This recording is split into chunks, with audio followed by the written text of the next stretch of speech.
Friends, இப்போ LPG சிலிண்டருடைய தட்டுப்பாடு அப்படின்னு சொல்லி ஒரு ஒரு சில செய்திகள் வந்துட்டுருக்கு.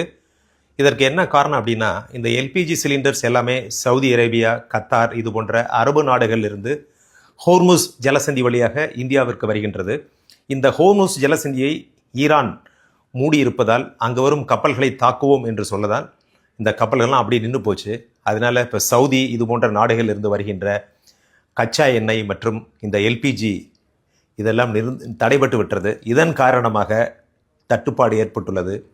குறிப்பிடும்படியாக நம்முடைய அரசு என்ன செஞ்சுருக்காங்க அப்படின்னா, இந்திய அரசு இந்த கேஸ் சிலிண்டர்ஸை பொறுத்தளவில் தினம்தோறும் வீடுகளில் பயன்படுத்துகின்ற இந்த எல்பிஜி சிலிண்டருக்கு எந்த விதமான தட்டுப்பாடும் வரக்கூடாது என்ற காரணத்தினால் இந்த ஹோட்டல்ஸ், அந்த ரெஸ்டாரண்ட்ஸ் இது போன்ற இடங்களுக்கு கொடுக்கப்படுகின்ற கமர்ஷியல் சிலிண்டரை விட வீட்டுக்கு கொடுக்கின்ற சிலிண்டர்ஸுக்கு முன்னுரிமை கொடுத்து அதற்கு தட்டுப்பாடு வரக்கூடாது என்று நடவடிக்கை எடுத்து வருகின்றார்கள்.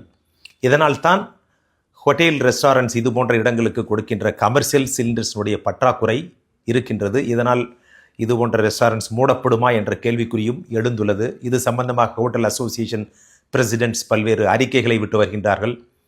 இருந்தாலும் நிச்சயமாக இந்த சண்டை முடியும், உலகத்தில் அமைதி ஏற்படும், யாருக்கும் எதற்கும் தட்டுப்பாடும் கட்டுப்பாடும் இருக்காது என்று நம்புவோம்.